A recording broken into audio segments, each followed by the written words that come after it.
जय हिंद साथियों, आवेश एकेडमी के जीके मॉक टेस्ट सीरीज में आपका स्वागत है। इस टेस्ट सीरीज में हम 25 क्वेश्चन लेकर आए हैं। तो चलिए सीधा क्वेश्चन पे चलते हैं। तो आज का पहला क्वेश्चन है, इसमें कह रहा है कि योग के आविष्कारक कौन थे। योग के आविष्कारक, तो पहला ऑप्शन दिया है कि आर्यभट्ट, दूसरा है चरक, तीसरा पतंजलि और चौथा रामदेव। तो इसका जो सही आंसर है वो आपका है पतंजलि। ठीक है, तो पहले क्वेश्चन का जो आंसर है वो पतंजलि, ऑप्शन नंबर 3। दूसरे क्वेश्चन को देखते हैं। तो दूसरे क्वेश्चन में कह रहा है कि मीनाक्षी मंदिर कहाँ पे अवस्थित है। तो मीनाक्षी मंदिर कहाँ पे अवस्थित है, जो चेन्नई में अवस्थित है, कोलकाता में अवस्थित है, मदुराई में अवस्थित है, महाबलीपुरम में अवस्थित है। तो जो इसका सही आंसर है आपका वो है मदुराई। ठीक है, तीसरे क्वेश्चन को देखते हैं। तो तीसरे क्वेश्चन में कह रहा है कि श्रीमद् भागवत गीता मौलिक रूप में किस भाषा में लिखी गई थी। तो इसका जो सही आंसर है आपका, ऑप्शन दे रखा है कि संस्कृत, उर्दू, पाली या हिंदी। तो इसका जो सही आंसर है वो आपका है संस्कृत। ठीक है, तो क्वेश्चन नंबर 3 का जो सही आंसर है वो आपका है संस्कृत। चौथे क्वेश्चन को देखते हैं। तो चौथे क्वेश्चन में कह रहा है कि 1906 में मुस्लिम लीग की स्थापना हुई थी। तो कहाँ पे हुई थी, लाहौर में हुई थी, दिल्ली में, कलकत्ता में या फिर ढाका में। तो इसका जो सही आंसर है वो आपका है ढाका में। तो क्वेश्चन नंबर 4 का जो सही आंसर है कि 1906 में मुस्लिम लीग की स्थापना तो ढाका में हुई थी। ठीक है, नेक्स्ट क्वेश्चन को देखते हैं। पांचवें क्वेश्चन में कह रहा है कि भारत के प्रथम और अंतिम भारतीय गवर्नर जनरल थे। ठीक है, तो इसका जो ऑप्शन दे रखा है R.M. Gopal, doctor S. Radhakrishnan, C. Rajagopalachari या रामानुजाचार्य। तो इसका जो सही आंसर है वो आपका है C. राजगोपालाचारी। ठीक है, क्वेश्चन नंबर 6 को देखते हैं। तो क्वेश्चन नंबर 6 में कह रहा है कि भारत के ग्रैंड ओल्ड मैन की संज्ञा किसे दी जाती है। ठीक है, तो इसका जो ऑप्शन दिया हुआ है दादा भाई नौरोजी, गोपाल कृष्ण गोखले, रमेश चंद्र बनर्जी, सर सैयद अहमद खां। तो इसका जो सही आंसर है क्वेश्चन नंबर 6 का, ग्रैंड ओल्ड मैन की उपाधि संज्ञा तो ये आपको दादा भाई नौरोजी को दी गई थी। ठीक है, नेक्स्ट क्वेश्चन, 7वें क्वेश्चन की तरफ देखते हैं। तो 7वां क्वेश्चन में कह रहा है कि स्वराज पार्टी का गठन किसने किया था। तो इस क्वेश्चन में जो ऑप्शन दे रखा है बीजी तिलक तथा महात्मा गांधी द्वारा किया गया था, बिपिन चंद्र पाल तथा लाला लाजपत राय द्वारा किया गया था, CR दास तथा पंडित मोतीलाल नेहरू द्वारा किया गया था, सरदार पटेल तथा राजेंद्र प्रसाद द्वारा किया गया था। तो इसमें जो सही आंसर है आपका वो है CR दास तथा पंडित मोतीलाल नेहरू द्वारा किया गया था। जो क्वेश्चन नंबर 7 का आंसर है CR दास तथा पंडित मोतीलाल नेहरू द्वारा किया गया था। 8वें क्वेश्चन को देखते हैं। तो 8वां क्वेश्चन में कह रहा है कि निम्न में से कौन सी पत्रिका मौलाना अबुल कलाम आज़ाद द्वारा निकाली गई थी। ठीक है, तो पत्रिका पूछ रहा है कौन सी थी। अल हिलाल थी, जमींदार थी, इंडियन सोशलिस्ट थी, कॉमरेड थी। तो इसका जो सही आंसर है मौलाना अबुल कलाम आज़ाद के द्वारा निकाली गई पत्रिका थी तो वो है अल हिलाल।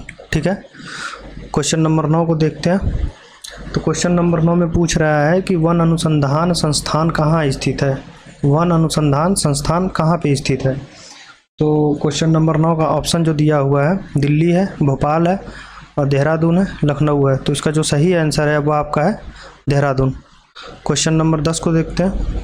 क्वेश्चन नंबर 10 में कह रहा है कि भारत के किस राज्य को सिलिकॉन स्टेट के नाम से जाना जाता है। तो सिलिकॉन स्टेट के नाम से जाना जाता है तो वो आपका ऑप्शन क्या क्या है, गोवा है, आंध्र प्रदेश है, कर्नाटक है या फिर इनमें से कोई नहीं। तो जो इसका सही आंसर है वो आपका है कर्नाटक। तो क्वेश्चन नंबर 10 का ऑप्शन नंबर 3 कर्नाटक सही है। ठीक है, सिलिकॉन स्टेट के नाम से जाना जाता है कर्नाटक को। क्वेश्चन नंबर 11 में क्या कह रहा है, भारत में किस राज्य में सर्वाधिक कोयले का भंडार है। तो छत्तीसगढ़ में भंडार ज़्यादा है या उड़ीसा में भंडार ज़्यादा है, बिहार में या फिर झारखंड में। तो इसका जो सही आंसर है वो आपका है झारखंड में कोयले का सर्वाधिक भंडार है। ठीक है, क्वेश्चन नंबर 12 को देखते हैं। क्वेश्चन नंबर 12 में क्या कह रहा है, भारत का राष्ट्रीय पक्षी कौन सा है। तो ये सभी को पता है, भारत का राष्ट्रीय पक्षी आपका मोर है। ठीक है, क्वेश्चन नंबर 13 को देखते हैं। क्वेश्चन नंबर 13 में क्या है, भारतीय संविधान में आरंभ में कितने अनुच्छेद थे। 420 अनुच्छेद थे, 380 थे, 395 या 270। तो इसका जो सही आंसर है वो आपका है 395। तो क्वेश्चन नंबर 13 का ऑप्शन नंबर 3 395 अनुच्छेद थे भारतीय संविधान के आरंभ में। ठीक है, क्वेश्चन नंबर 14 को देखते हैं। तो क्वेश्चन नंबर 14 में क्या कह रहा है, भारत का राष्ट्रपति लोकसभा में 2 सदस्यों में, ठीक है, निम्न में से किसका प्रतिनिधित्व करने के लिए मनोनीत करता है। किसका प्रतिनिधित्व करने के लिए मनोनीत करता है, भारतीय ईसाइयों का, आंग्ल भारतीय, बौद्ध का, कबड्डी का। तो इसमें जो सही आंसर है वो आपका है बौद्ध। ठीक है, क्वेश्चन नंबर 14 का बौद्ध। क्वेश्चन नंबर 15 को देखते हैं। तो क्वेश्चन नंबर 15 में कह रहा है कि प्रथम लोकसभा अध्यक्ष कौन था, आर वेंकटरमन, वाई चौहान, हुकुम सिंह, जीवी मालवरकर। तो इसका जो सही आंसर है वो आपका है जीवी मालवरकर, जीवी मावलंकर। ठीक है, क्वेश्चन नंबर 16 को देखते हैं। क्वेश्चन नंबर 16 में क्या कह रहा है, क्वेश्चन नंबर 16 कह रहा है कि भारतीय संविधान के किस अनुच्छेद के अंतर्गत किसी राज्य में राष्ट्रपति शासन लागू किया जा सकता है। ठीक है, तो वो आपका है अनुच्छेद 370, अनुच्छेद 368, अनुच्छेद 356 या फिर अनुच्छेद 352। तो इसका जो सही आंसर है वो आपका है अनुच्छेद 356। इसके अंतर्गत राष्ट्रपति शासन किसी भी राज्य में लागू किया जा सकता है। ठीक है, क्वेश्चन नंबर 17 को देखते हैं। तो क्वेश्चन नंबर 17 में क्या कह रहा है कि भारतीय संविधान के अंतर्गत मौलिक अधिकारों का संरक्षण कौन करता है। तो इसका जो आपका ऑप्शन दिया हुआ है, संसद है, राष्ट्रपति है, मंत्रिमंडल या कैबिनेट है, या फिर सर्वोच्च न्यायालय है। तो इसका जो सही आंसर है वो आपका है सर्वोच्च न्यायालय। तो क्वेश्चन नंबर जो 17 है उसका जो सही आंसर है वो आपका है सर्वोच्च न्यायालय। क्वेश्चन नंबर हम 18 को देखते हैं। क्वेश्चन नंबर 18 में क्या दिया हुआ है कि लोकसभा में केंद्र शासित प्रदेशों के लिए कितनी सीटें आरक्षित की है। ठीक है, कह रहा है क्वेश्चन नंबर 18 में क्या कह रहा है कि लोकसभा में केंद्र शासित प्रदेशों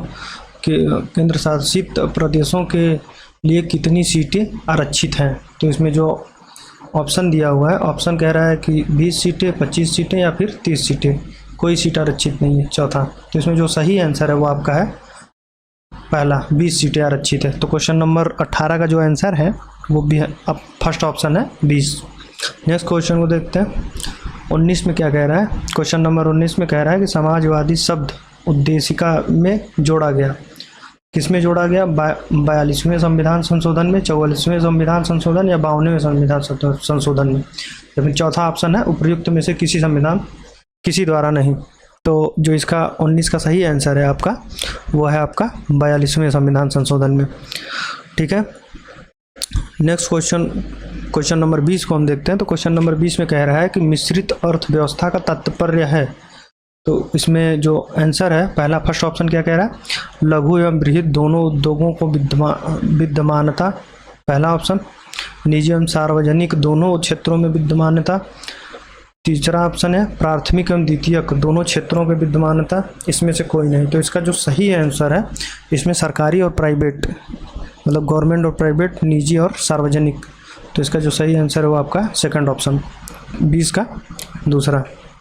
नेक्स्ट क्वेश्चन को देखते हैं। भारत में चावल की कृषि में उत्तर प्रदेश की कोटि है, पहला, दूसरा, तीसरा, चौथा, इसमें से मतलब प्रथम है, द्वितीय है या फिर तीसरा है या चौथा है। तो इसका जो सही आंसर है वो आपका है दूसरा। क्वेश्चन नंबर 21 का सेकंड ऑप्शन द्वितीय। ठीक है, क्वेश्चन नंबर 22 में कह रहा है कि निम्नलिखित नदियों में से कौन सी एक उत्तर प्रदेश से नहीं गुजरती है। गंगा कौन सी नहीं गुजरती है, गंगा नहीं गुजरती है, यमुना नहीं गुजरती है, रामगंगा नहीं गुजरती है या फिर झेलम।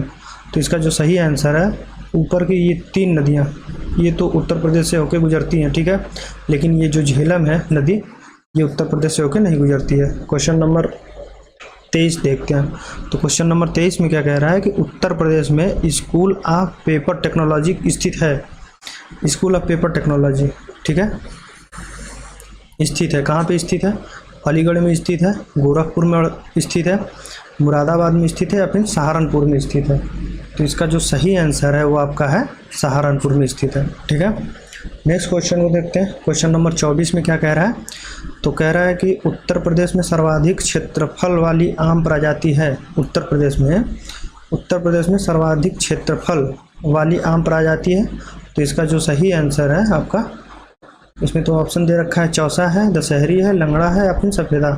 तो इसका जो सही आंसर है 24 का वो है आपका दशहरी। ठीक है, नेक्स्ट क्वेश्चन को देखते हैं, क्वेश्चन नंबर 25। ये आपका आज का लास्ट क्वेश्चन है। ठीक है, तो इसमें कह रहा है कि राज्य में न्यूनतम लिंगानुपात वाला जिला जनगणना 2021 के तहत, मतलब कि पूछ रहा है, इसमें कह रहा है कि राज्य में न्यूनतम लिंगानुपात वाला जिला कौन सा है। उत्तर प्रदेश का राज्य गौतम बुद्ध नगर है, हरदोई है, मथुरा है या फिर बागपत है। तो इसमें जो सही ऑप्शन है आपका वो है गौतम बुद्ध नगर। ठीक है, तो आज के वीडियो लेक्चर में इतना ही, और मैं ये उम्मीद करता हूँ कि आपने इसके पहले वीडियो लेक्चर को आपने देखा होगा। यदि आप वीडियो लेक्चर को नहीं देखे हैं तो मैं उसका लिंक डिस्क्रिप्शन में दे दूँगा, आप उसको वहाँ से जाके देखिए, आपके एग्ज़ाम के लिए बहुत हेल्पफुल होगा। वीडियो को लास्ट तक देखने के लिए धन्यवाद। जय हिंद।